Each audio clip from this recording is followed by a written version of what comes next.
Alam niyo po ba kung nasaan ngayon ang inyong kliyenteng si Senador De La Rosa? Nasa Pilipinas pa rin po ba siya or wala na? Wala po kami talagang alam. Inulit-ulit po namin yan, Sir Rafi. At hindi po ito pagkukunwari. Sana po makita nila ang aming sinseridad. Palagi ko po, ito ay sadya naman po ni Senator Bato to keep us safe at para po kami ay magkaroon ng uninterrupted na legal discussions regarding his available remedies. Ukol po dun sa DOJ, nakita ko lang po yan sa Facebook, yung kanilang pahayag. Ngunit as of now, wala pa po ako natatanggap either sa PINA o kaya po letter request. At actually, gusto ko na po sanang matanggap para po ako ay makasagot ng tama. Sakali po matanggap niyo ito, ano po magiging tugon niyo doon sa kanilang kapag formal na nilang hiningi, iyon yung tulong para malocate ang inyong kliyente? At kung alam niyo po ba yung kanyang lokasyon ay sasabihin niyo sa DOJ? Opo, una sa lahat, hindi po kasi magkakaroon ng posibilidad no, na malalaman namin ang kanyang lokasyon. We are only in coordination with the family at hindi po kami privy to any other matters. Kung may malaman po kami, magko-cooperate naman po kami.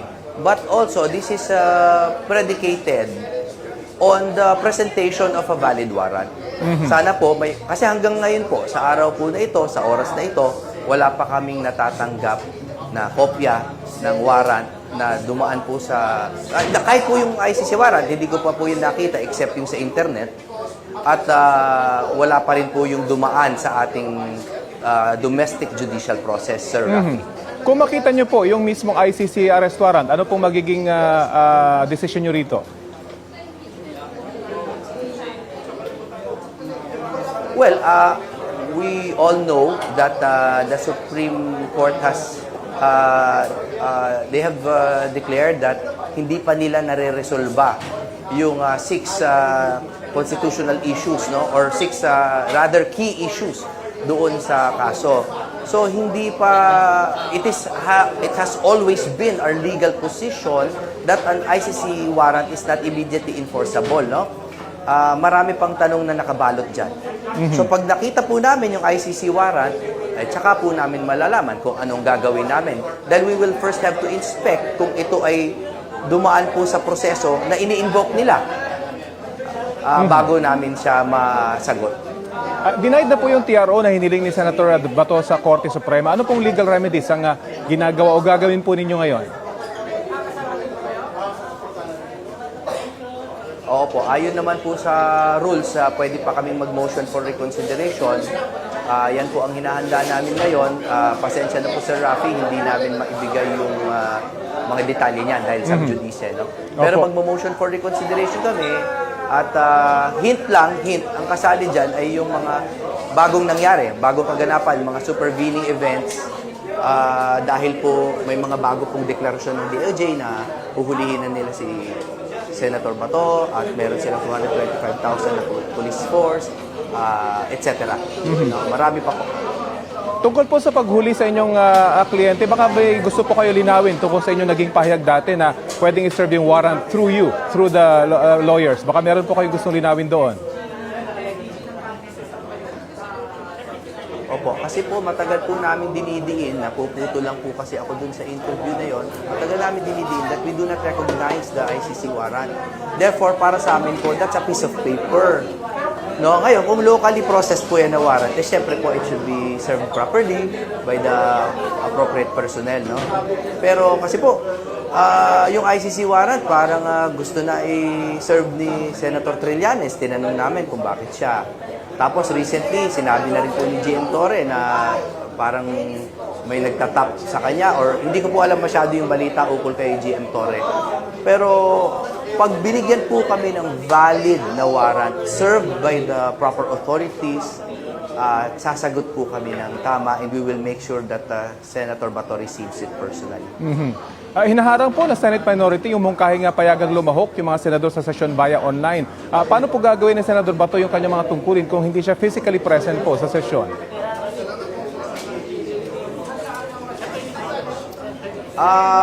Maganda po yung pahayag recently nila Congressman Paulo Marcoleta, no, na he revealed that 2 weeks ago, pati po ang lower house ay meron na ring approved na rules on teleconferencing or attending their sessions via technological means.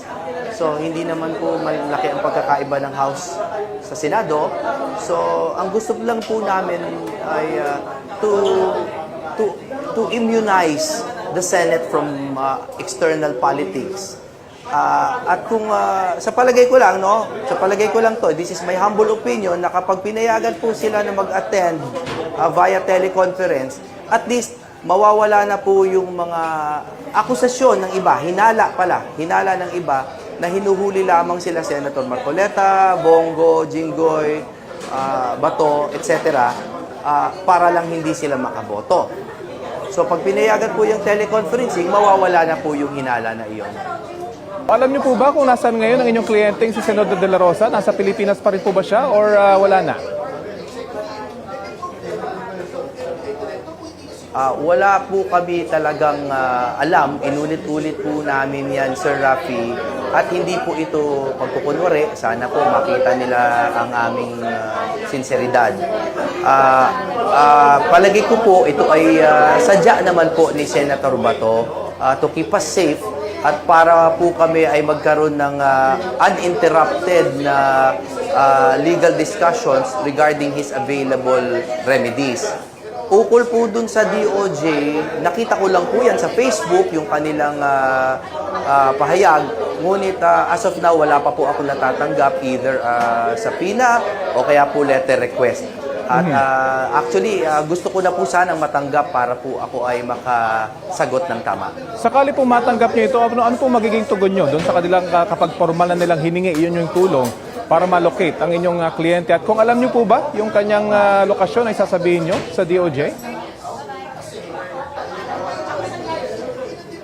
Opo, una sa lahat, hindi po kasi magkakaroon ng posibilidad, no, na malalaman namin ang kanyang lokasyon. We are only in coordination with the family at hindi po kami privy to any other matters. Kung may malaman po kami, magko-cooperate naman po kami. But also, this is predicated on the presentation of a valid warrant. Sana po, kasi hanggang ngayon po, sa araw po na ito, sa oras na ito, wala pa kaming natatanggap na kopya ng warrant na dumaan po sa... kahit po yung ICC warrant, hindi ko pa po yung nakita except yung sa internet. At wala pa rin po yung dumaan sa ating domestic judicial process, Sir Rafi. Kung makita niyo po yung mismong ICC arrest warrant, ano pong magiging decision niyo rito? Well, we all know that the Supreme Court has they have declared that hindi pa nila nare-resolba yung 6 constitutional issues, no, or 6 rather key issues doon sa kaso. So hindi pa it has always been our legal position that an ICC warrant is not immediately enforceable, no? Marami pang tanong na nakabalot dyan. So pag nakita po namin yung ICC warrant, ay tsaka po namin malalaman kung anong gagawin namin. Then we will first have to inspect kung ito ay dumaan po sa proseso na ini-invoke nila bago namin siya masagot. Denied na po yung TRO na hiniling ni Senator Bato sa Korte Suprema. Ano pong legal remedies ang ginagawa o gagawin po ninyo ngayon? Opo, ayon naman po sa rules, pwede pa kaming mag-motion for reconsideration. Yan po ang hinahanda namin ngayon. Pasensya na po, Sir Rafi, hindi namin maibigay yung mga detalye niyan dahil sa judice. No? Pero mag-motion for reconsideration kami at hint, ang kasali dyan ay yung mga bagong nangyari, bagong kaganapan, mga supervening events. Dahil po may mga bago pong deklarasyon ng DOJ na uhulihin na nila si Senator Bato at meron silang 225,000 na police force, etc. Marami pa po. Tungkol po sa paghuli sa inyong kliyente, baka may gusto po kayo linawin tungkol sa inyong naging pahayag dati na pwedeng i-serve yung warrant through you, through the lawyers. Baka meron po kayo gustong linawin doon. Kasi po matagal po namin dinidiin, napuputo lang po kasi ako dun sa interview na yon. Matagal namin dinidiin that we do not recognize the ICC warrant. Therefore, para sa amin po, that's a piece of paper. No, ngayon, kung locally processed po yan na warrant, eh syempre po it should be served properly by the appropriate personnel, no?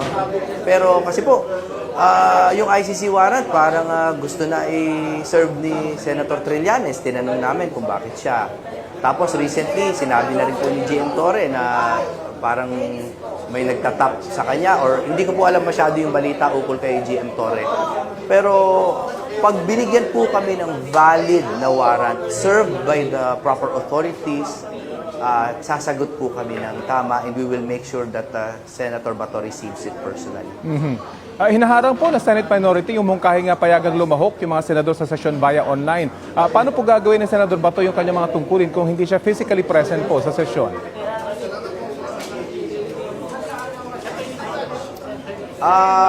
Maganda po yung pahayag recently nila Congressman Paulo Marcoleta, no, na he revealed that 2 weeks ago, pati po ang lower house ay meron na ring approved na rules on teleconferencing or attending their sessions via technological means. So hindi naman po malaki ang pagkakaiba ng house sa Senado. So ang gusto lang po namin ay to immunize the Senate from external politics. At kung sa palagay ko lang, no, sa palagay ko lang to, this is my humble opinion, na kapag pinayagan po sila na mag-attend via teleconference, at least mawawala na po yung mga akusasyon ng iba, hinala ng iba na hinuhuli lamang sila Senator Marcoleta, Bongo, Jinggoy, Bato, etc. Para lang hindi sila makaboto. So pag pinayagan po yung teleconferencing, mawawala na po yung hinala na iyon.